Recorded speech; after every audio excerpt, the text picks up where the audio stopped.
Krishna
एकना गुरीनु प्रभु तोमार चरण अशोक भयामृत पूर्ण सर्वक्षण एकना गुरीनु प्रभु तोमार चरण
करिबे तुम्हारा सकल विकाराते अवश्य तुम्हारा भगति विनोदे करिबे तुम्हारा होए माना बोलिनो प्रभु तुम्हार चराना अशोका हमारा प्रीता पूर्ण संरक्षणा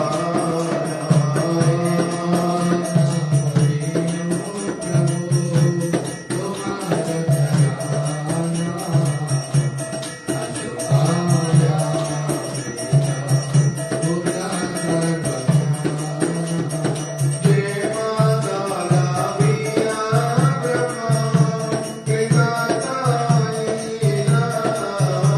जय माता नारदा मोदी हृदय गरीना जय माता लाविया ब्रह्मा कृताताईना जय माता नारदा मोदी हृदय गरीना राधा दामोदर राधा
नंद भवन में उड़ रही धूल धूल मोहे प्यारी लगे नंद भवन में उड़ रही धूल धूल मोहे प्यारी लगे नंद भवन में उड़ रही धूल धूल मोहे प्यारी लगे नंद भवन में उड़ रही धूल धूल मोहे प्यारी लगे उड़ उड़ धूल मेरे मन में आ गई उड़ उड़ धूल मेरे मन पे आवे उड़ उड़ धूल मेरे माथे पे आवे उड़ धूल मेरे माथे पे आवे मैंने तिलक लगाए भरपूर मुझे प्यारी लगे मैंने तिलक लगाए भरपूर दूध मोहे प्यारी लगे नंद भवन में उड़ रही धूल धूल मोहे प्यारी लगे नंद भवन में उड़ रही धूल धूल मोहे प्यारी लगे उड़ उड़ धूल मेरे नैनों पे आवे उड़ उड़ धूल मेरे नैनों पे आवे उड़ उड़ धूल मोरे नैनों पे आवे उड़ उड़ धूल मेरे नैनों पे आवे मैंने दर्शन करे भरपूर धूल मोहे प्यारी लगे मैंने दर्शन करे भरपूर धूल मोहे प्यारी लगे भवन में उड़ रही धूल धूल मोहे प्यारी लगे नंद भवन में उड़ रही धूल धूल मोहे प्यारी लगे उड़ उड़ धूल मेरे होठों पे आवे उड़ धूल मेरे होठों पे आवे उड़ उड़ धूल मोरे होठों पे आवे उड़ धूल मेरे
Krishna Krishna Hare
Hare Hare Rama Hare Rama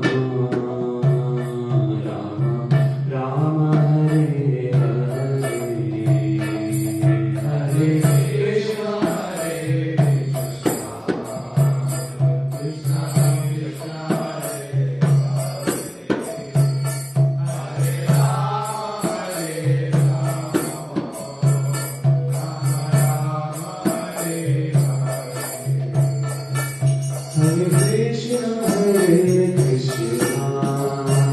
Krishna Krishna Hare Hare Hare Rama Rama Rama Hare Hare Hare Krishna Hare Krishna Krishna Krishna Hare Hare Hare Rama Rama Hare Hare Krishna Krishna Krishna Hare Krishna Krishna Hare Hare Rama Rama Rama Hare Hare Krishna Krishna Krishna Hare Hare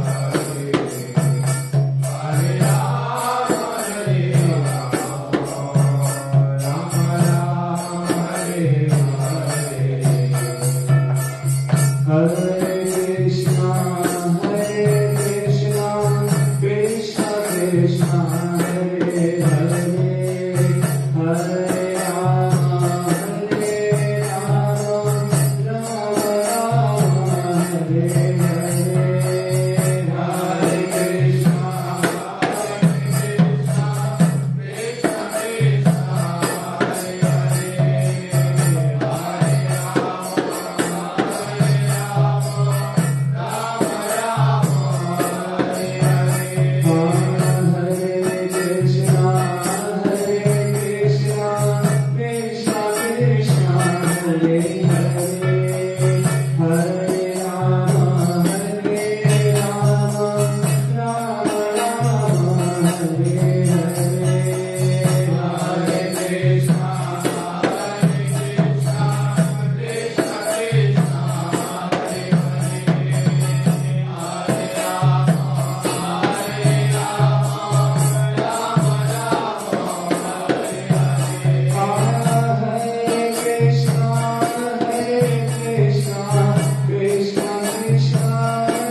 ॐ अज्ञानतिमिरान्धस्य ज्ञानाञ्जनशलाकया चक्षुरुन्मिलितं येन तस्मै श्रीगुरवे नमः।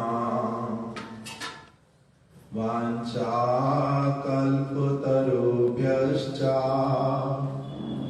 कृपा सिन्धुभ्य एव च पतितानां पावनेभ्यो वैष्णवेभ्यो नमो नमः। यं प्रव्रजन्तम् अनुपेतमपेतकृत्यम् द्वैपायनो विरहकातर आजुहावा पुत्रेति तन्मयतया सर्वो विनेदु त्वं सर्वभूत हृदयम् मुनिमां नतोऽस्मि।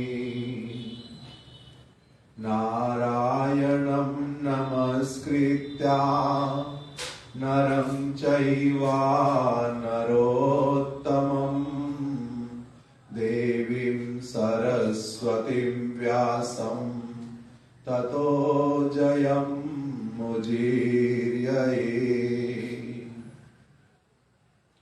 श्री कृष्ण चैतन्य प्रभु नित्यानंद श्री अद्वैत गदाधर श्रीवासादि गौरभक्त वृंद। हरे कृष्णा कृष्णा कृष्णा हरे हरे हरे राम राम राम हरे हरे।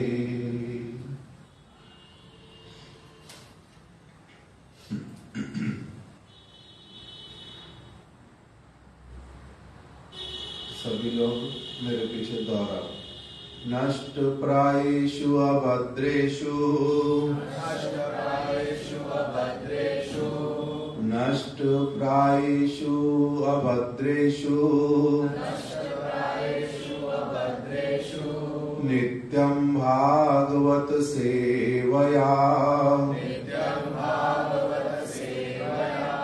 भगवती उत्तमा श्लोके भक्तिर्भवति नैष्ठिकी। नष्ट प्रायेषु अभद्रेषु नित्यं भागवत सेवया भगवदी उत्तमा श्लोके भक्तिर्भवति नैष्टिकी।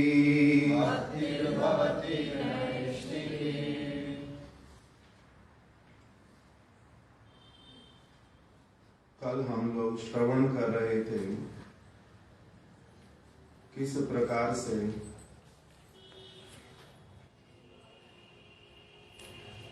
माता यशोदा के द्वारा बांधे जाने के पश्चात श्री कृष्ण वो तो उखल के साथ में नंद भवन के जो आंगन में वहां पर थोड़ा थोड़ा करके आगे पीछे हो रहे और माता यशोदा वो कृष्ण को बांधने के पश्चात भीतर में अपने घर के चली गई और गृह कार्यों में व्यस्त हो गई। वो अपने गृह कार्यों में व्यस्त हो गई और इधर कृष्ण जो हैं वो आंगन में उखल के साथ ही में बंधे हुए हैं। उसी के साथ में ही वो अपना आगे पीछे हो रहे थे। उसी समय भगवान का कैसा लीला और कैसा उनका सामर्थ्य, स्वयं बंधे हुए हैं प्रेम से, और उसी समय उन्होंने क्या इच्छा की कि मैं मेरे आंगन में जो दो ये वृक्ष हैं,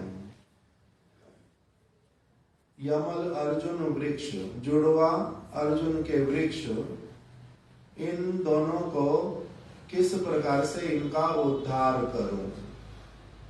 माता यशोदा के ऋण से, उनके प्रेम के कारण मैं ऋणी हूं।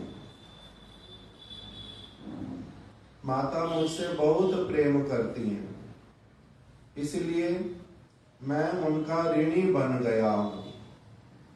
उनका जो ये ऋण है वो मैं कैसे चुका सकता हूं, प्रेम का ऋण। उस ऋण को चुकाने की इच्छा से ही कि कोई अच्छा काम यदि कर दूं। अभी मैंने पहले दो कार्य ऐसे कर दिए जो मेरे बंधन का कारण बन गए। दो कार्य ऐसे किए, मटकी को मैंने फोड़ दिया और दूसरा माखन को बंदरों को खिला दिया। दोनों काम ऐसे कर दिए जिससे मेरा बंधन हो गया। अब मैं ऐसा कौन सा काम करूं जिससे मेरा बंधन खुल जाए। अपने भी बंधन को खोलने की इच्छा कर रही हैं और साथ ही साथ में उनके मन में यमल अर्जुन जो वृक्ष हैं उनका भी उद्धार करने का कामना मन में जागृत हो गया। इसीलिए श्री कृष्ण उसी ओर बढ़ चले।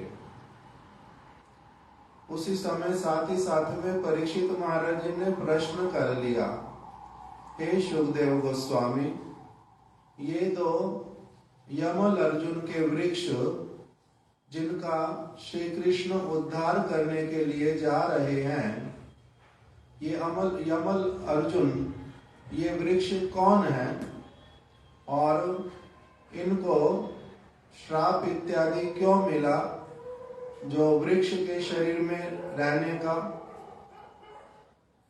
इन्होंने ऐसा कौन सा दुष्ट कार्य किया था। कुबेर के पुत्रों ने, कुबेर के दो पुत्र नलकूबर और मणिग्रीव, इन दोनों ने ऐसा कौन सा निंदनीय कार्य किया था जिस कारण से नारद जी जैसे जो परम भक्त, इनको भी क्रोध आ गया था। कोई ना कोई निंदित कार्य ये दोनों कुबेर के पुत्रों ने किया होगा। इसी कारण से शांत चित्त रहने वाले, भगवत भजन में निमग्न नारद ऋषि भी क्रोधित हो उठे होंगे। इस प्रकार से जब प्रश्न किया तब सुखदेव गोस्वामी जी ने बतलाना प्रारंभ किया कि हे परीक्षित, एक बार क्या हुआ कि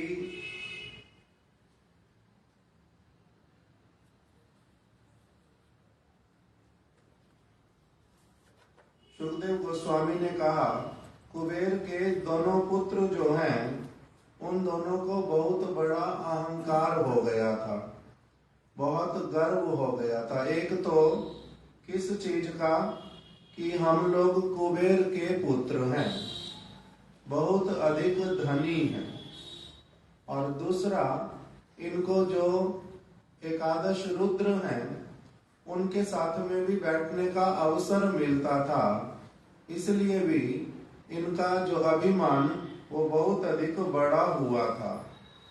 इसलिए एक बार ये दोनों भाई कैलाश पर्वत के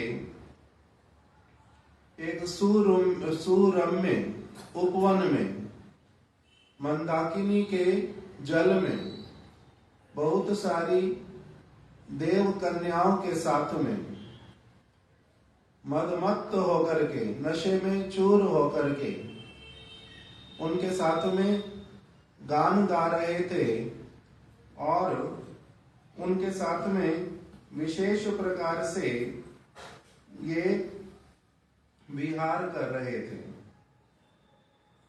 गंगा के जल के भीतर में वहां पर कमल के पुष्प सारे लगे हुए थे, वातावरण अत्यंत स्वच्छ, सुरम्य स्थान, भगवान को स्मरण करने की भूमि। उसी स्थान पर इन दोनों ने देव कन्याओं के साथ में विहार करना प्रारंभ किया। जैसे मदमत्त हाथी हथनियों के साथ में विहार करता है, उसी प्रकार से अत्यंत निर्लज होकर के उनके साथ में विहार कर रहे थे। और उसी समय इन दोनों कुबेर पुत्रों के किसी भक्ति उन्मुखी सुकृति के प्रभाव से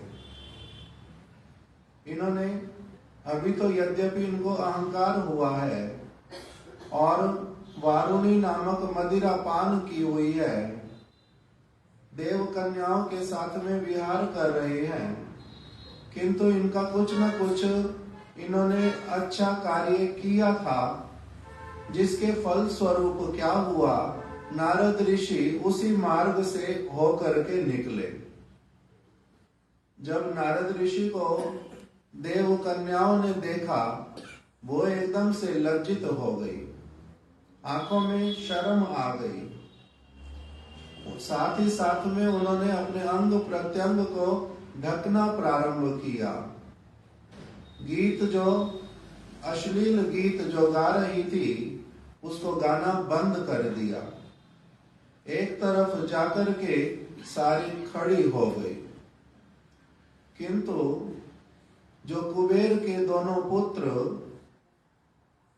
नल कुबर और मणिग्रीव, ये नशे में इतना अधिक मत्त थे, इनको इतना अधिक अपने आप में अहंकार था कि इनको कोई भी सुध बुध नहीं थी जगत की।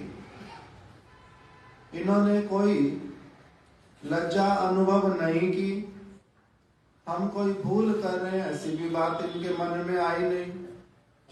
नारद जी के प्रति उल्टा क्रोध हुआ कि इसको भी इसी समय यहां से आना था। उनके प्रति क्रोध किया और वस्त्र तक भी नहीं पहने, जिस प्रकार से थे उसी प्रकार से खड़े रहे। नारद जी ने थोड़ी देर तक इनको देखा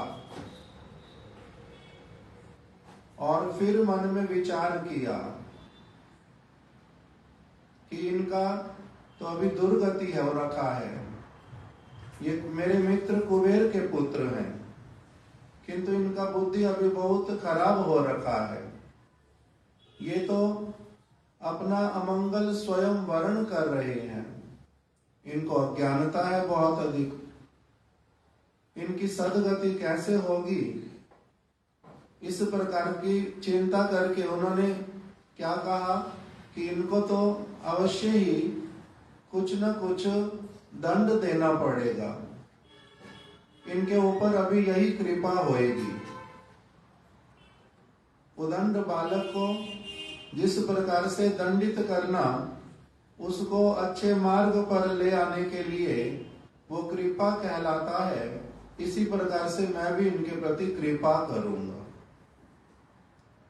ऐसा विचार करके उच्च स्वर से नारद ऋषि बोलने लगे, जिससे कि नलकूबर और मणिग्रीव भी सुन सकें बात को, और साथ ही साथ में जो देव कन्याएं हैं वो भी अच्छी तरह से बात को सुन सके, जिससे कि भविष्य के लिए भी नारद जी की जो बातें सद उपदेश वो सब के लिए रह जाएं।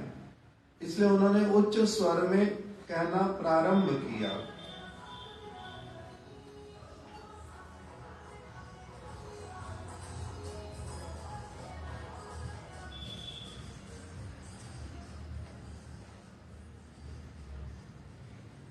उसके लिए ही कल हम लोगों ने उदाहरण सुना था कि जिस प्रकार से एक माता अपने बच्चे को यदि वो खीर इत्यादि खिलाना चाहती है और बच्चा जो है वो नींद में एकदम से उसको नशा हो रखा नींद का, एकदम से सोएगा, किंतु खीर उसके लिए बहुत अच्छी चीज है, उसको खिलाना जरूरी है। इसीलिए माता ने क्या किया, बच्चे को इस प्रकार से चींटी काटी, ऐसा उसको नाखून चुभो दिया, जिससे कि एकदम से उसकी नींद कुछ समय के लिए उड़ गई और उसने खीर को खा लिया। इसी प्रकार से नारद ऋषि ने अभी इनको क्या करना प्रारंभ किया, नशे से निकालने के लिए इनको चींटी काटी अच्छे से, और उस चींटी काटने का ही फल क्या हुआ कि इन दोनों को कुछ बातें पहले बतलाई और बातें बतला करके इनको वृक्ष योनि में जन्म लेने के लिए कह दिया। श्री नारद उवाचा, श्री नारद ऋषि ने कहा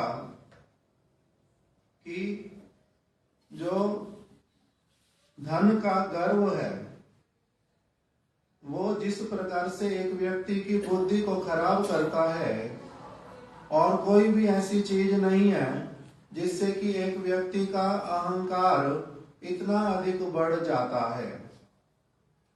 यद्यपि नशा बहुत सारी वस्तुओं का होता है, किस किस चीज का नशा होता है, जन्म, ऐश्वर्य, श्रुत और श्री। जन्म का नशा अर्थात मेरा जन्म बहुत सत्कुल में हुआ है, बहुत बड़े कुल में हुआ है, ये एक प्रकार का अहंकार जन्म। दूसरा होता है ऐश्वर्य का, मेरे पास में अथाह धन संपत्ति है, मेरे पास अथाह धन संपत्ति है, ये वाला अभिमान अहंकार। तीसरा जन्म, ऐश्वर्य, श्रुता। श्रुता मतलब विद्यावत्ता, मैंने बहुत कुछ सुना है, मैंने बहुत कुछ हृदय में धारण करके स्मरण कर रखा है, कंठस्थ कर रखा है, आवश्यकता पड़ने पर सबको सुना सकता हूं, इसको कहते हैं विद्यावत्ता का अभिमान। और चौथा क्या बताया, जन्म, ऐश्वर्य, श्रुता और श्री।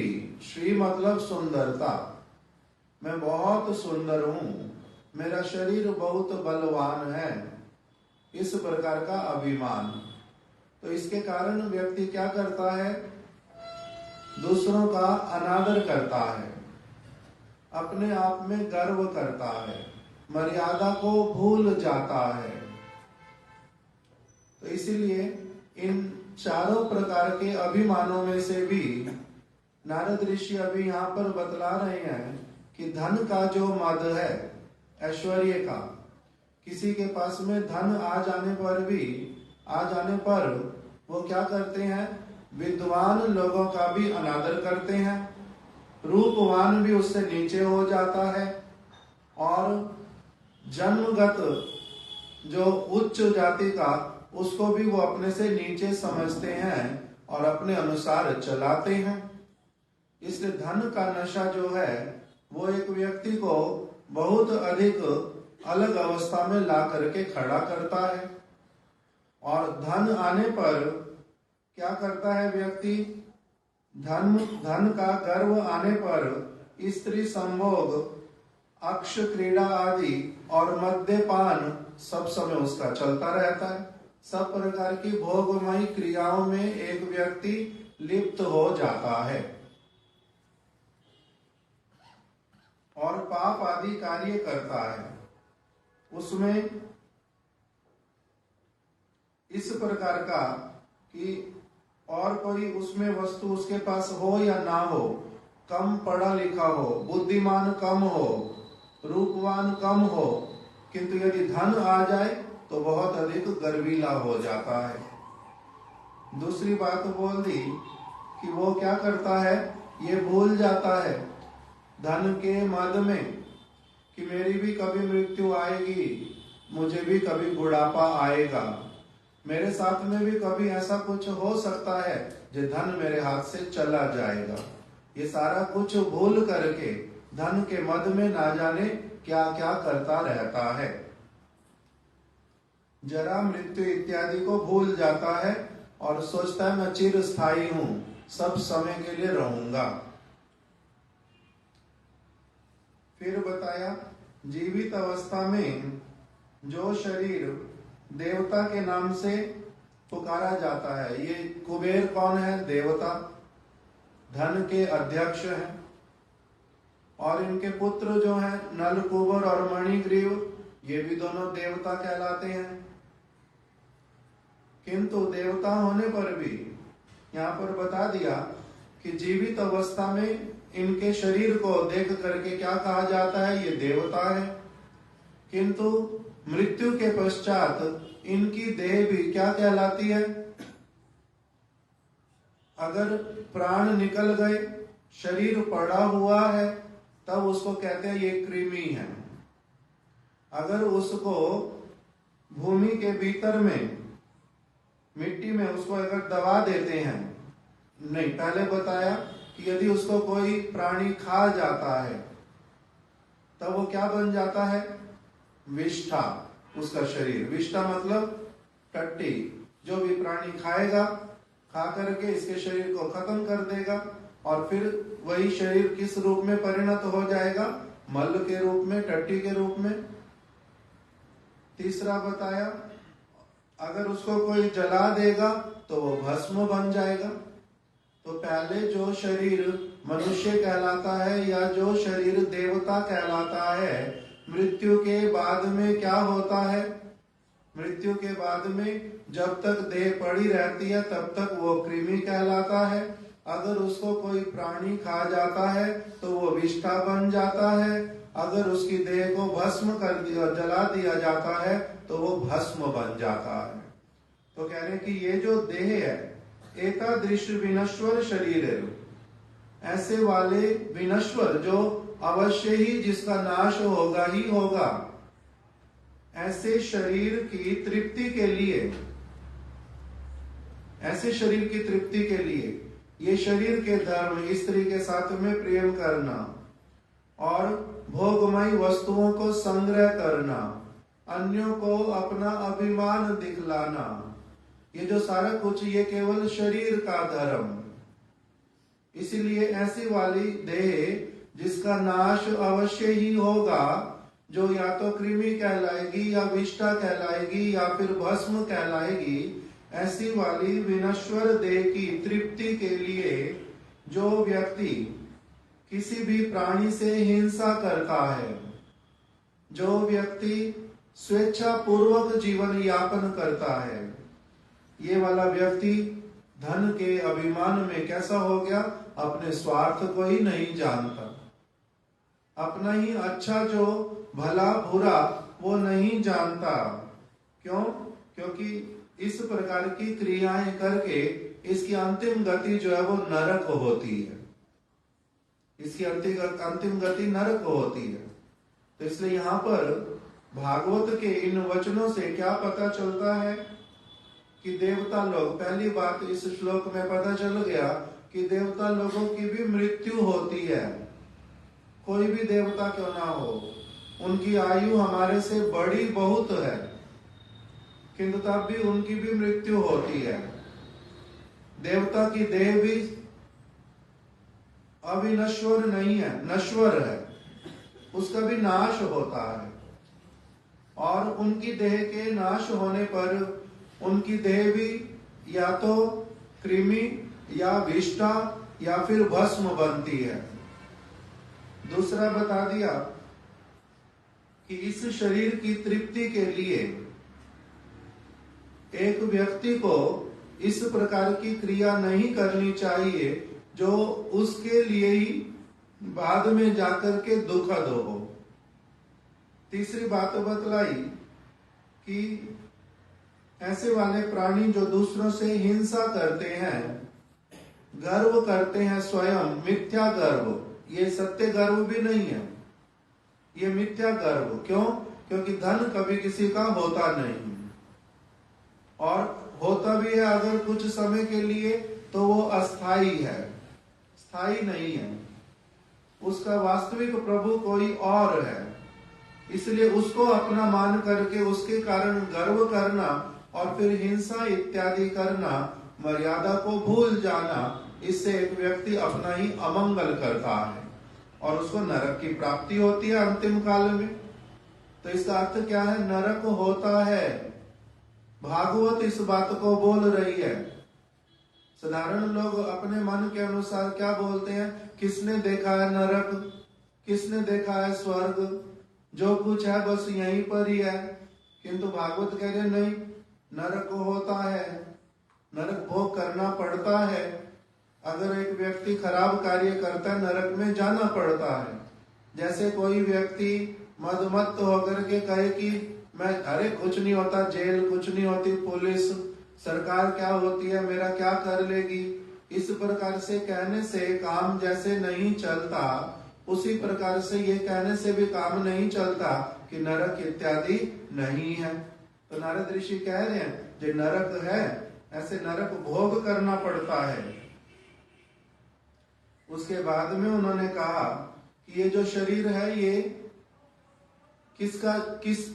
ये शरीर, यही शरीर जीवित काले अन्न दाता, जो मेरे को अन्न देता है, ये शरीर उसका है, या फिर शुक्र निषेककारी पिता, या फिर ये शरीर वास्तविक रूप में पिता का है। मेरे पिताजी का इस शरीर पे अधिकार है। किस लिए? क्योंकि मैं सबसे पहले उनके ही शुक्र में आकर के आत्मा के रूप में उपस्थित हुआ। तो ये देह मेरी जो है, क्या ये अन्नदाता की है, या फिर ये देह मेरे पिता की है, या फिर ये देह गर्भधारिणी माता की है जिसने मेरे को गर्भ के भीतर में धारण किया था, या फिर मूल्य द्वारा क्रयकारी, किसी व्यक्ति ने मेरे को काम पे लगा लिया और वो मेरे को कुछ काम करवा के पैसा देता है, उसी से मेरा शरीर पलता है और दूसरे लोगों का भी, तो क्या ये उस व्यक्ति का है शरीर? किंवा बल पूर्वक ग्रहण कार्य अथवा दाहन कार्य अग्नि, अथवा जो अग्नि जो है इसको जला देती है, उसका है ये शरीर।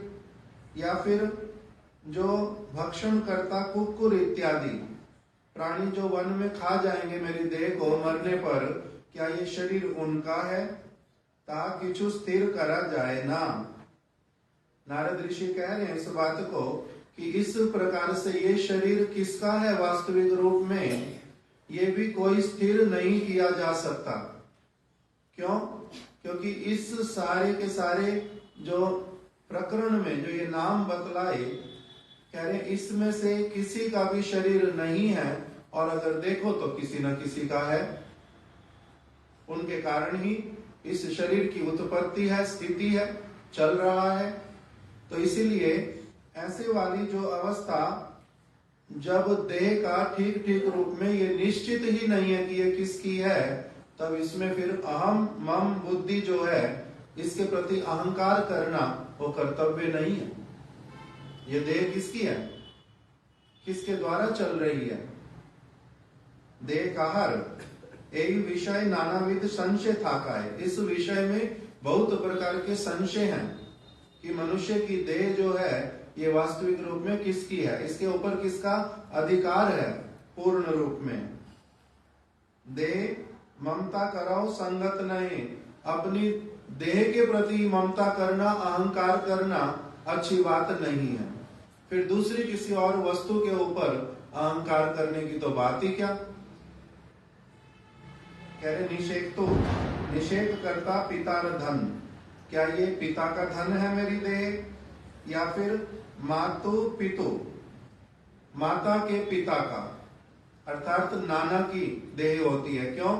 अगर मेरे नाना अपनी पुत्री को विवाह नहीं करवाते, कन्यादान नहीं करते, तब फिर मैं पिता के शुक्र से माता के गर्भ में नहीं आ पाता। तो इसीलिए इसका मूल कारण मेरे नाना जी बने। तो क्या ये माता महा अर्थात नाना का मेरे शरीर के ऊपर अधिकार है? तो कह रहे बलिना बलपूर्वक दासत्व परिवार निमित्त ग्रहण कार्य। कोई कोई व्यक्ति बलपूर्वक किसी को दास बना लेता है कुछ पैसे दे करके, तो क्या ये देह उसकी है? तो कह रहे इस देह के ऊपर ही अभिमान करना जो है वो उचित नहीं है। फिर बता दिया अज्ञानी बिना कौन विद्वान व्यक्ति प्राणी दिगर हिंसा करे। कह रहे कि जो व्यक्ति केवल अज्ञानी होते हैं वही व्यक्ति ही क्या करते हैं, हिंसा इत्यादि करते हैं, वही दूसरे व्यक्तियों की हिंसा करते हैं। कोई विद्वान व्यक्ति ऐसा नहीं कर सकता, क्योंकि ये शरीर उत्पन्न होता है फिर नाश भी होता है। उसके बीच में जो है भोला उठ जा वहां से, प्रिंस कंटिन्यूस, मैं डिस्टर्ब हो रहा हूं आपसे।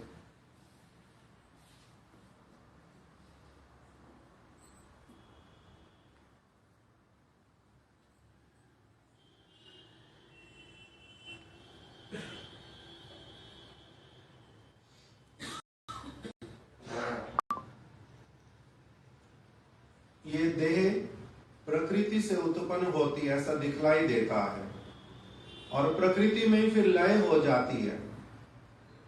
मिट्टी, पानी, अग्नि, वायु, आकाश से ये बनती है देह, और फिर इसी में ही मिल जाती है एक समय आने पर। इसकी उत्पत्ति भी निश्चित है तो इसका मृत्यु भी निश्चित है। उसी के बीच में ऐसे वाले एवं विद साधारण भोग्य जड़ देह आत्मबुद्धि कोरिया, इस शरीर के प्रति आत्मबुद्धि करके कि ये मेरा है, ऐसे वाली आत्मबुद्धि करके दूसरे प्राणियों से हिंसा करना ये बुद्धिमानी नहीं बल्कि बहुत बड़ी अज्ञानता है।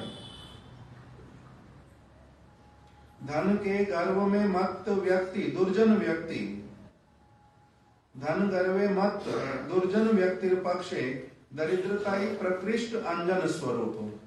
कह रहे इसको अगर इनको किस चीज का अभिमान है, अपनी देह का, अपने धन का, अपने रूप का, अगर मैं इनको दरिद्र बना दूं, इनको ऐसी देह दे दूं जिसमें कि उनकी और कोई देखेगा भी नहीं, तब इनका क्या होगा, गर्व जो है ये चूर्ण विचूर्ण होगा। इनके लिए धन के गर्व में जो मत है दुर्जन व्यक्ति, इनके लिए दरिद्रता ही जो है वही इनके प्रति अंजन होगा, इनके लिए कृपा होगी इनके प्रति। क्यों?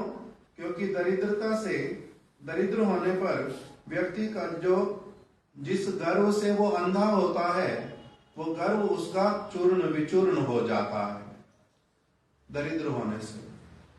बहुत सारे ऐसे लोग होते हैं, पहले बहुत धनी, उस समय उनका अभिमान, सभी लोग उनकी बात सुनते हैं, आगे पीछे घूमते हैं, धन हाथ से चला गया, अब कोई आगे पीछे रहता ही नहीं, कोई उनकी बात सुनता नहीं। और वही जो उनकी बड़े अच्छे से बात सुनते थे, आगे पीछे घूमते थे, उनके पास जाने से वो लोग भी उनको उल्टा भाषण सुनाते हैं, अपमानित करते हैं कि आपकी बुद्धि बहुत कम, आपने इस तरह से अपना नुकसान कर लिया, अब ऐसे नहीं करना, ऐसे नहीं करना।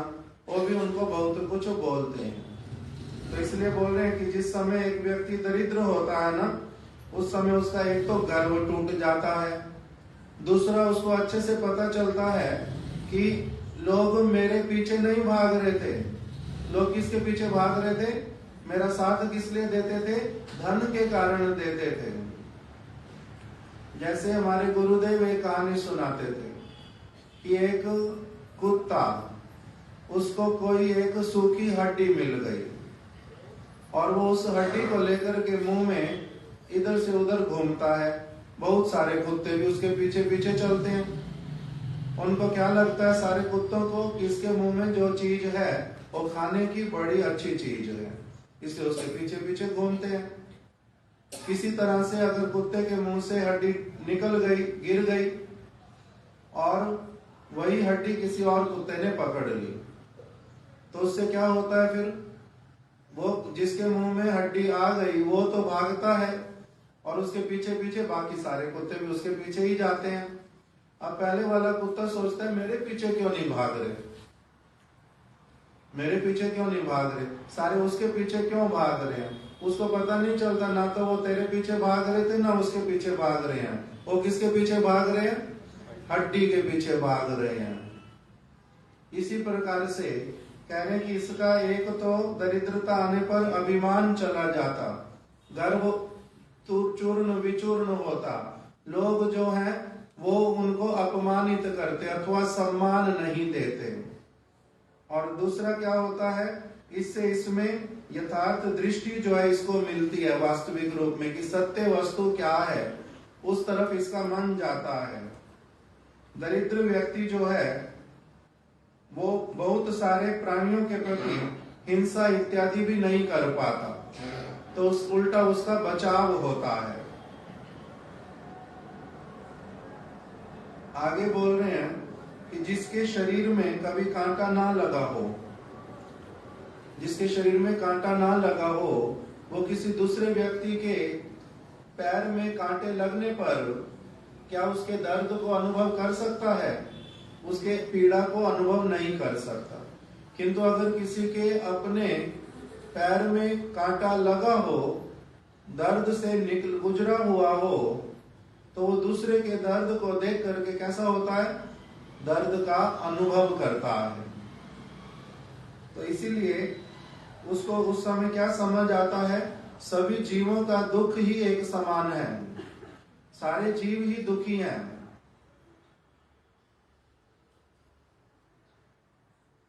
अतः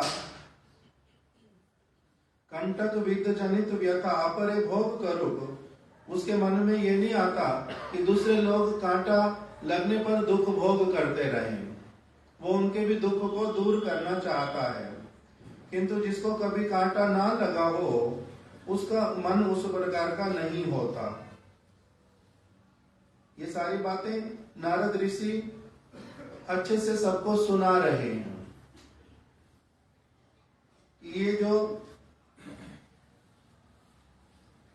दोनों अहंकार जिनके मन में है, दोनों कुबेर के पुत्र, इनको मैं क्या करना चाहता हूं? गर्व शून्य, अहंकार रहित करना चाहता हूं। इससे क्या होगा? ये उदंडता से मुक्त हो जाएंगे। इनको यदि आहार और वस्त्र आदि का इनको अभाव दिखलाया जाए, तब इनको अपना कष्ट जो है वो समझ आएगा।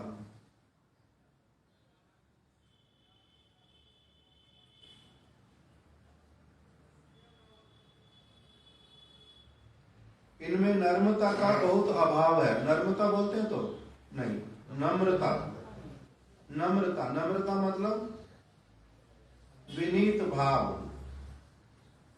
तो कह रहे इनमें नम्रता का बहुत अभाव है।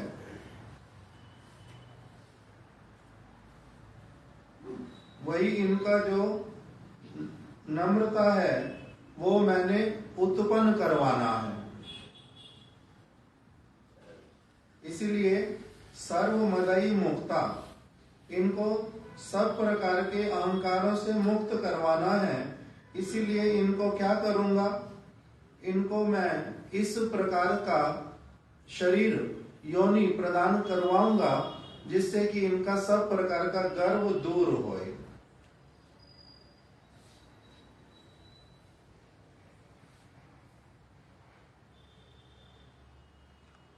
कह रहे हैं जो समदर्शी साधु हैं वो भी क्या करते हैं, दरिद्र व्यक्ति का ही संग करते हैं।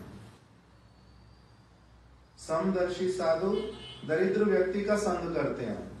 समदर्शी किसको बोलते हैं, साधु के लिए ऐसे सभी एक समान। समदर्शी मतलब सबको, सबकी आत्मा का ही दर्शन करने वाले, उनके बाहरी रूप के कारण, विद्या के कारण, धन के कारण उनमें भेदभाव नहीं करने वाले। साधु का अर्थ समदर्शी। जो समदर्शी साधु होते हैं वो भी क्या करते हैं, कह रहे हैं दरिद्र का ही संग करते हैं। किस लिए, क्योंकि दरिद्र और सत्संग वशता, क्योंकि दरिद्र को थोड़ा सा सत्संग मिलने पर वो उसके भीतर में जो कुछ विषय वासना होती है वो शीघ्र ही नष्ट हो जाती है और उसका चित्त शुद्ध हो जाता है। इसकी यहाँ पर टीकाओं में बहुत अच्छी अच्छी बातें लिखी कि क्या दरिद्र होने पर ही, धनी होने पर अहंकार होता है, दरिद्र होने पर अहंकार नहीं होता। तो कहते हैं होता है, दरिद्र का भी अलग प्रकार का अभिमान उसमें भी होता है। वो कोई पूरी तरह से तृष्णा से मुक्त है ऐसा तो नहीं कहते, किंतु तब भी कह रहे कि अगर तुलना करते हैं धनी और दरिद्र उभय प्रति तुल्यदर्शी साधुगण उभय गृह कृपा पूर्वक गमन कोरिल्यो। यद्यपि साधु जो है धनी और दरिद्र दोनों के घर पर ही जाते हैं, कृपा पूर्वक गमन करते हैं, किंतु तब भी दरिद्र के साथ में सहज रूप में मिल जाते हैं। कारण दरिद्र गण जो है वो वंदना करते हैं, भली प्रकार से संभाषण करते हैं और आलाप इत्यादि करते हैं, किंतु धन के गर्व में गर्वित जो धनी गण ऐसा नहीं करते। क्या कह रहे हैं कि जो साधु हैं वो तो समदर्शी हैं, नारद जी बोल रहे हैं साधु समदर्शी, साधवा समदर्शी ना। साधु तो समदर्शी होते हैं और वो निर्धन के घर पे भी जाते हैं, धनवान के घर पे भी जाते हैं, किंतु जो निर्धन होता है वो तो क्या करता है, साधु का सम्मान करता है, उनकी वंदना करता है, आरती पूजा इत्यादि चरण धुलाना इत्यादि करता है, उनके साथ में संभाषण करता है, अर्थात बड़े ही आदर के साथ में प्रीति पूर्वक वार्तालाप करता है, अपने हृदय की बात कुछ कहता है और साधु के हृदय की बात को सुनता है। किंतु धन गर्वित धनी गण, किंतु जिनके मन में धन का गर्व होता है वो व्यक्ति ऐसे वाला नहीं कर पाते। जिनके मन में धन का गर्व होता है वो इस प्रकार से नहीं कर पाते। तो कह रहे हैं ऐसा आप कैसे कह सकते हैं, तो नारद जी कह रहे हैं यही विषय यहाँ देर समक्ष वर्तमान आमी ही प्रमाण, मैं ही प्रमाण हूं। मैं साधु पुरुष होकर के इनके सामने आकर के उपस्थित हुआ और इनको देखो कि इन्होंने क्या किया है, वंदना किया नहीं, संभाषण किया नहीं, आलाप किया नहीं, और उल्टा क्या कर रहे हैं कि क्रोध कर रहे हैं कि इसको इस तरफ से आना ही क्यों था। तो कह रहे इस विषय में मैं स्वयं ही प्रमाण हूं और किसी के प्रमाण का क्या कहूं। तार पर साधु संगेर गुणे दरिद्र व्यक्तिर विषय तृष्णा आपना होते ही क्षय प्राप्त होया ताके। साधु के संग के प्रभाव से जो दरिद्र व्यक्ति उसकी विषय वासना अतिशीघ्र दूर हो जाती है। साधु कृपा लब्ध भक्त्यामृत तृष्णा हरण कराई स्वभाव। साधु की कृपा किसी के ऊपर अगर हो जाए तो कह रहे हैं उसका लक्षण क्या है? उसका लक्षण ही यही है, साधु की कृपा जिसको भी प्राप्त होएगी वो उसका क्या हो जाएगा? ऐसे वाला अमृत प्राप्त करके उसकी जागतिक तृष्णा चली जाती है व्यक्ति की। फिर अब उसके बाद में बोला अंत में, जहारा अनन्य चित्ते, जो अनन्य चित्त होकर एकमात्र भगवान के चरण कमलों की अभिलाषा करते हैं, ऐसे समदर्शी साधु जो है वो धन गर्वित दुसंगरत उपेक्षणीय असत धनवान व्यक्ति सहित की प्रयोजन। कह रहे समदर्शी साधुओं का अभिमानी व्यक्तियों से, धन के गर्व में चूर्ण व्यक्तियों से, दुसंग में रत व्यक्तियों से, असत व्यक्तियों से, धनवान व्यक्तियों से, साधुओं का इनसे क्या लेना देना? साधुओं का इनसे क्या लेना देना? की प्रयोजन? साधु को इनसे क्या चाहिए?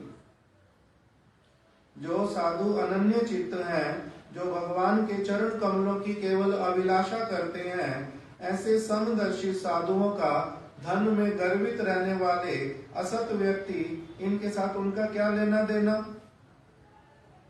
इसके लिए विश्वनाथ चक्रवर्ती ठाकुर टीका में बता रहे हैं,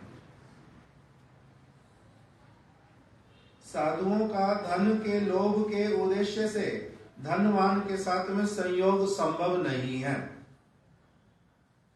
जो साधु व्यक्ति है वो धन को प्राप्त करने की आशा से कभी भी किसी धनवान व्यक्ति के निकट में नहीं जाता, उनके साथ में नहीं मिलता। साधु नाम समचित्ता नाम मुकुंद चरणई श्रीणाम, जो भगवान मुकुंद के चरण कमलों में अनन्य चित्त से लगा हुआ है, ऐसा वाला समदर्शी साधु वो कभी भी जो धनस्तंभई, धनेर द्वारा जिनको, धन के द्वारा जिनको गर्व है, ऐसे धन से गर्वित व्यक्तियों के से उनका क्या प्रयोजन? उनसे वो क्यों मिलने के लिए जाएंगे? असद भी अवैष्णव उनके पास भी जाते नहीं, एवं असद आश्रयी अवैष्णव सेवी धनी गण तादेर उपेक्षणीय। साधु व्यक्ति ऐसे धनी व्यक्तियों की उपेक्षा कर देते हैं, जो कौन है? धन के गर्व में मद रहते हैं, मत रहते हैं, और जो अवैष्णव है और जो अवैष्णव सेवी हैं, अवैष्णवों की सेवा करते हैं। ऐसे धनी व्यक्तियों से साधु का क्या प्रयोजन? साधु उनकी उपेक्षा करते हैं। इहार द्वारा गर्व रहित दरिद्र, जिनके भीतर में गर्व नहीं है, ऐसे दरिद्रों के पास में साधु जाते हैं। और वैष्णव सेवी धनी गणेर सहितो साधु गणेर संयोग होया थाके। धनी है कोई व्यक्ति, उसके साथ साधु का संयोग नहीं होता, ये बात नहीं है, किंतु कौन से धनी के साथ में साधु का संयोग होता है? वैष्णव सेवी धनी व्यक्ति। जो वैष्णव सेवा करने वाले धनी व्यक्ति हैं, उनके पास ही साधु जाकर के मिलते हैं, दूसरों से नहीं मिलते। अतएव इन कुबेर के दोनों पुत्रों का मैं क्या करूंगा? इनको गर्व नामक रोग हो गया है, इनके गर्व रोग का मैं चिकित्सा करूंगा। नारद ऋषि ने कहा कि इन दोनों कुबेर के पुत्रों को गर्व रोग हो गया है और मैं इनकी चिकित्सा करूंगा। इस प्रकार से विचार करके देवर्षि ने क्या निश्चय किया? तद अहम इत्यादि। अज्ञान कृत गर्व, इनका जो गर्व है वो अज्ञान से उत्पन्न है। इनके इस अज्ञान को मैं दूर करूंगा। और क्या कहा कि ये दोनों कुबेर के पुत्र मदिरा में मत्त हैं और अत्यधिक गर्वित होने के कारण इनका शरीर भी नंगा है, ये जान नहीं पा रहे हैं। इस अपराध से इनको मैं क्या करूंगा, स्थावर देह इनको मिलना उचित है। स्थावर देह मतलब ऐसी वाली देह जो नग्न रहेगी और जो इधर से उधर चल भी नहीं पाएगी, किसी का अमंगल नहीं कर पाएगी, एक ही जगह खड़ी रहेगी। स्थावर देह इनको प्रदान करूंगा। और उस स्थावर देह को प्राप्त करने के बाद फिर से ये कभी अपराध ना करें, इसीलिए इनके ऊपर कृपा करता हूं कि इनको अपना पूर्व जन्म सब समय स्मरण रहेगा कि हम कौन थे, बन जाएंगे ये अभी वृक्ष, किंतु इनको ये सब समय स्मरण रहेगा मेरे अनुग्रह से, मेरी कृपा से कि ये दोनों कौन थे, कुबेर के पुत्र थे।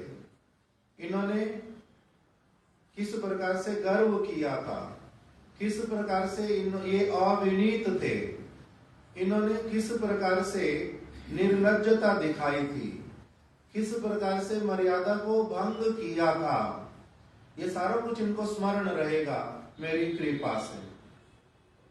इसलिए इनकी पूर्व स्मृति बनी रहेगी।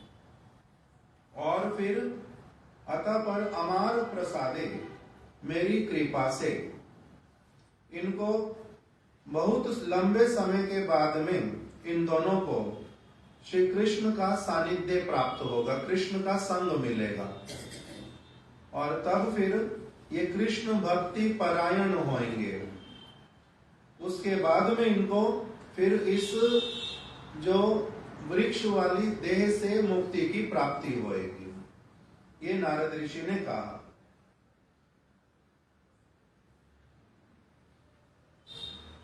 इन दोनों को स्थावर देह मिलना ही उचित है। एक तो ये रहेंगे बिना वस्त्र के और दूसरा रहेंगे एक ही स्थान पर खड़े, वहां से हिलडुल नहीं पाएंगे। और मेरी कृपा से स्थावर योनि मिलने पर भी इनकी स्मृति बनी रहेगी। श्री शुक उवाचा, श्री सुखदेव गोस्वामी ने कहा, देवर्षि नारद यही रूप बोलिया नारायण आश्रमे गमन करिलेन। देवर्षि नारद तो वहां से चले गए, कहां पर, नारायण आश्रम। नारायण आश्रम मतलब बद्री नारायण, वो तो बद्री नारायण चले गए, बद्रीनाथ। और ये जो नलकूबर और मणिग्रीव, ये दोनों अर्जुन के वृक्ष बन गए। इस प्रकार से इनको ये वृक्ष वाली योनि प्राप्त हुई थी। श्री कृष्ण परम भागवत नारद मुनिर वाक्यर सत्यता संपादन जन्य जेखाने यमज अर्जुन वृक्ष छिलो धीरे धीरे तथाए गमन कोरिलेन। श्री कृष्ण जो है उनको किसकी बात स्मरण आ गई, परम भागवत नारद ऋषि की, कि नारद ऋषि ने ये नारद ऋषि के द्वारा ये शापित वृक्ष हैं, दोनों हैं ये कुबेर के पुत्र। अब इनको नारद जी के वचनों की मेरे को सत्यता करनी है, वो मेरे भक्त हैं। सत्यम विधातुम निजवृत्ते भाषितम, अपने भक्त की बात को सत्य करते हैं भगवान। इसलिए उन्होंने नारद जी की बात को सत्य करते हुए मन में विचार किया कि मैं अभी इन वृक्षों की ओर चल करके जाता हूं और अभी इनका भी आज उद्धार कर देता हूं।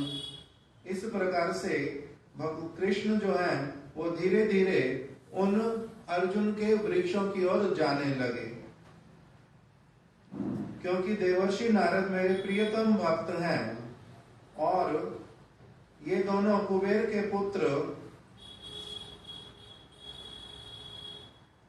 इन दोनों कुबेर के पुत्रों को जैसा महात्मा नारद ने कहा था उसी प्रकार से आज मैं इनका उद्धार करूंगा। ये कहकर के श्री कृष्ण जो है क्या हो गए, वृक्ष जो है वो जिस प्रकार से दोनों खड़े थे उसके बीच में से श्री कृष्ण ने क्या किया, कृष्ण एक और चले गए वृक्ष के, वृक्षों को स्पर्श किया, स्पर्श करके वो एक और चले गए वृक्ष के, और उखल जो है वो दूसरी तरफ रह गई। उखल से बंधे हुए थे, उखल पहले सीधी थी, किंतु कृष्ण जब चलते जा रहे वो भी घसीटती जा रही थी। अभी जब वृक्ष के पास पहुंच गए, कृष्ण चले गए एक और उखल जो है वो टेढ़ी हो गई और वो वृक्षों के बीच में अटक गई। वहीं पर ही श्री कृष्ण ने क्या किया, बलपूर्वक कृष्ण ने, जैसे एक बच्चा जितना उसके भीतर में बल, वो उतना बल लगाता है किसी चीज को अगर खींच ना पा रहा हो, तो उसी तरह से उखल को, पीछे से उखल है और ये बंधे हुए हैं, उसको बड़ी अच्छी तरह से जोर लगा करके खींच रहे हैं, और उसको जैसे जोर लगाया, देखते ही देखते क्या हो गया, दोनों वृक्ष जड़ से उखड़ गए और उखड़ करके वो दोनों वृक्ष जमीन पर गिर गए। बहुत जोर से शब्द हुआ और सभी लोग भयभीत हुए कि ये अचानक क्या हुआ, आंधी नहीं, तूफान नहीं, कुछ भी नहीं है, तब भी ये वृक्ष कैसे गिर गए। इस प्रकार से वृक्षों को गिरा दिया और उसमें से जो नलकुबर और मणिग्रीव, वो दोनों वृक्ष जब जड़ से गिर गए, उसी में से दोनों देवता प्रकट हुए और श्री कृष्ण की स्तुति करने लगे। इस प्रकार से यहाँ तक ये बतलाया। इससे आगे अब उन्होंने कुछ श्लोकों में जो स्तुति की है वो हम लोग कल श्रवण करेंगे। अभी छोटे छोटे 2-3 बातें पूछता हूं, आप लोग बताओ कि जो ये दोनों वृक्ष हैं, इन किस चीज के वृक्ष हैं? अर्जुन के वृक्ष। इनको नाम क्या दिया? बोलो, पीछे पीछे। यमल अर्जुन, यमलार्जुन संधि कर देते हैं जब। यमल मतलब जुड़वा, अर्जुन के वृक्ष। कैसे खड़े हुए थे ये दोनों वृक्ष? नीचे से एक साथ में जड़ जुड़ी हुई है, किंतु पृथ्वी के ऊपर आते आते कैसे हैं? इनका जो तना है थोड़ा सा पास से होते हुए ऊपर की ओर बढ़ता जा रहा है। इसीलिए श्री कृष्ण जो है उसके बीच में से एक और चले गए, दोनों वृक्षों के बीच में से, और उखल किस तरफ रह गई? दूसरी तरफ रह गई। कृष्ण को माता ने उखल से क्यों बांधा था? माता ने कृष्ण को उखल से ही क्यों बांधा था? किसी और चीज से क्यों नहीं बांध दिया?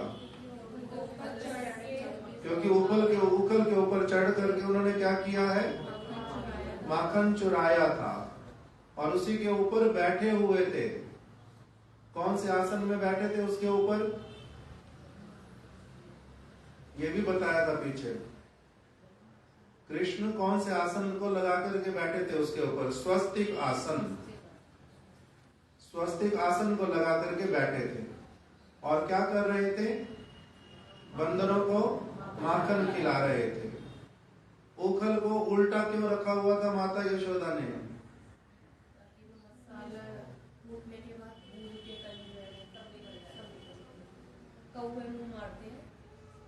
उसमें कौवे इत्यादि मुख ना मारे। उखल अगर सीधा रखा रहेगा, उसके बीच में कोई भी प्राणी आके बैठेगा, पक्षी आकर के बैठेगा, उसमें बीट इत्यादि कर देगा। इसलिए उन्होंने क्या करके रखा था? उखल को उल्टा करके रखा था। और कृष्ण को जब बांधने लगे थे माता यशोदा, कितनी अंगुली कम पड़ती थी? 2 अंगुली कम पड़ती थी। कभी 3 कम पड़ी नहीं, कभी 5 भी कम पड़ी नहीं, 1 भी कम नहीं पड़ी। सब समय 2 अंगुली कम क्यों पड़ी? 2 अंगुलियों के कम पड़ने का क्या कारण बताया? जोर से बोलो। एक तो भक्त की चेष्टा, जब भगवान को अपने हृदय में बांधने की अथवा भक्ति के द्वारा बांधने की, प्रेम के द्वारा बांधने की जो चेष्टा है, वो जब तक परिपूर्णता को प्राप्त नहीं करती, एक अंगुली पूरी नहीं होती। और दूसरी अंगुली क्या है? भगवान की कृपा। भगवान की कृपा कब होती है? जब एक भक्त की चेष्टा को बड़ा पूर्ण रूप में देखते हैं, तब कृपा होती है। तो कृपा और चेष्टा दोनों क्या होती है एक साथ में? भगवान की कृपा किसको मिलती है? जो भगवान को पाने के लिए चेष्टा करता है। जो निश्चेष्ट बैठा रहेगा, भगवान अपनी आप मेरे ऊपर कृपा करेंगे, उसके ऊपर कृपा होएगी या नहीं? उसके ऊपर कृपा नहीं होती, उसकी अंगुली छोटी रह जाती है। कृष्ण का पेट बड़ा हुआ था बहुत या नहीं? पेट बड़ा हुआ नहीं। रस्सियां छोटी पड़ी थी? रस्सी छोटी नहीं हुई थी। रस्सियां भी बहुत बड़ी बड़ी। तब भी बड़े आश्चर्य की बात, कृष्ण बंध नहीं पा रहे थे। क्यों नहीं बंध पा रहे थे? कौन सी शक्ति आई थी उस समय? कृष्ण ने इच्छा किया, मैं बंधना नहीं चाहता। साथ ही साथ में उनकी कौन सी शक्ति आई? सत्य संकल्पता। उसने क्या कह दिया? विभूता शक्ति को कहा, मेरे प्रभु बंधना नहीं चाहते, इसको बांधने नहीं देना। बाद में क्या हुआ फिर? कौन सी चीज, कौन सी शक्ति आई जिसने सत्य संकल्पता और विभूता को कहा जाओ यहां से? कृपा शक्ति। उसने कहा आप जाओ, कृष्ण को, माता यशोदा को बांधने दो। तब कृष्ण किस चीज से बंध गए थे? जो सबसे पहले वाली रस्सी। वो कौन सी रस्सी थी? माता यशोदा के केशों में बंधी हुई जो डोरी, उसी से ही कृष्ण बंध गए थे। बाकी सारी रस्सियों की आवश्यकता नहीं पड़ी। तो रस्सी के द्वारा कृष्ण को बांधने से, कहां पर बांधी थी माता यशोदा ने रस्सी? उदर के ऊपर। उदर मतलब पेट। इसलिए उनका नाम क्या पड़ गया? दामोदर। दाम मतलब रस्सी और उदर मतलब पेट। इसलिए ऐसे बंध गए। और जब माता यशोदा ने उनको बांध दिया, उसके बाद माता यशोदा कहाँ चली गई? वो तो अपने गृह कार्य करने के लिए चली गई। और कृष्ण क्या करने लगे? कृष्ण जो है अपनी उखल के साथ में बंधे हुए होने पर भी इधर उधर थोड़ा बहुत आंगन में अपने आप को खेलने लगे, घसीटने लगे उस उखल के साथ में। उसी समय उन्होंने क्या देखा था? उन्होंने देखा दो यमल अर्जुन के वृक्षों को। पहले नहीं देखा था, पहले भी देखा हुआ था, किंतु आज उनका उद्धार प्राप्त करने का समय आ गया। इसलिए श्री कृष्ण ने किसकी बात को स्मरण किया? नारद ऋषि की, कि मेरा भक्त है नारद, उसने वचन दिया था इन वृक्षों को, वृक्षों के भीतर में जो आत्मा नलकुबर और मणिग्रीव की, कि इनका उद्धार कौन करेगा? कृष्ण अर्थात मैं। इसलिए वो उस तरफ बढ़ चले थे। नारद ऋषि ने उनको श्राप क्यों दिया था? नलकुबर और मणिग्रीव को अभिशाप क्यों दिया था? क्योंकि इनके हृदय में क्या था? गर्व था बहुत अधिक। इसीलिए गर्व के कारण इन्होंने क्या किया था? निर्लज बने। साधु को देख करके, नारद जैसे ऋषि को देख करके भी उनका क्या किया? अनादर किया। उनको, उनके सामने नम्रता नहीं रखी, उनको प्रणाम इत्यादि नहीं किया, उल्टा उनके प्रति क्रोध किया। नारद जी साधु होकर के भी क्रोधित तो क्यों हुए? उनको, उनका क्रोध करना भी ऐसे वाला क्रोध है जैसे कि माता पिता का अपने बालक को सुधारने के लिए किया जाने वाला क्रोध। ये क्रोध खराब वाला नहीं है, दूषणीय नहीं है, ये क्रोध अच्छे वाला। इसीलिए उन्होंने क्रोध करके भी, साधु के क्रोध से भी क्या हो गया? इनको ऐसा लाभ हुआ जो अपनी आप से बहुत अच्छे काम करके भी नहीं हो सकता था। नारद ऋषि ने इनको इनके माध्यम से बहुत सारी शिक्षाएं दे दी कि गर्व करना नहीं, शरीर के लिए गर्व करना नहीं, शरीर के साथ में जो वस्तुएं मिली इस जगत की उसके लिए भी गर्व करना नहीं, किसी प्राणी के प्रति हिंसा करना नहीं, अमर्यादा करना नहीं, इस प्रकार के उपदेशों को प्रदान कर दिया। और फिर इनको साथ साथ में वरदान क्या दे दिया? एक तो इनको अभिशाप दे दिया कि जाके क्या बन जाए, वृक्ष बन जाए। और जो वरदान दे दिया साथ में वो क्या दिया? एक इनको कृष्ण का स्पर्श मिलेगा, कृष्ण का साक्षात्कार होगा, उससे इनका उद्धार होगा। और दूसरा क्या कह दिया कि इनको अपने पूर्व जन्म का भी सब समय स्मरण रहेगा कि हमारे से क्या भूल हुई थी और उसका ये क्या फल निकला है, ताकि हम आगे से कभी भी ऐसी भूल नहीं करें। इस प्रकार का भी सारा इसमें बता दिया। साधु कौन होते हैं? नारद जी के वचन अनुरूप समदर्शी।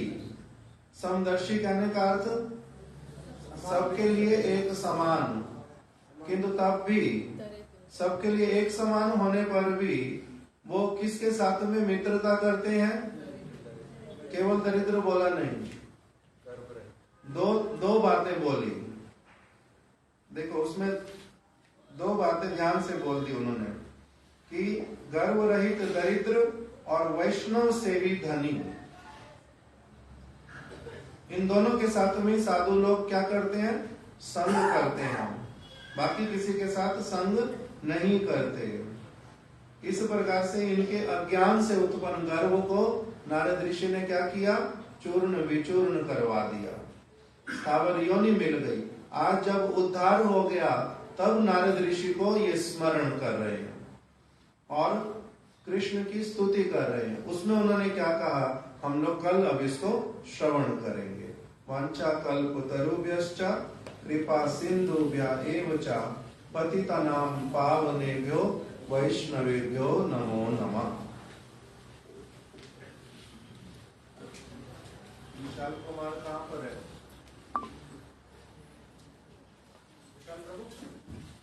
वो बच्ची आई है?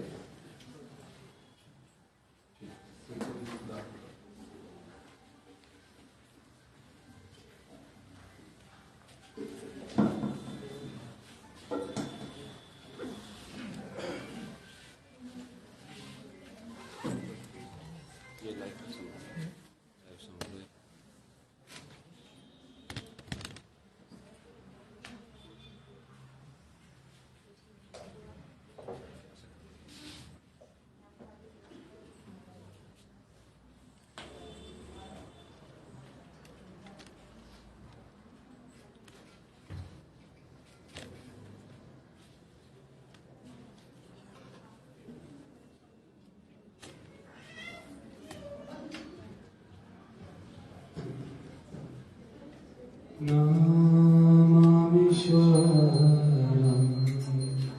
सच्चिदानन्दरूपं लसत्कुण्डलं गोकुलराजमाननं नामामीश्वरं सच्चिदानन्दरूपं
तथा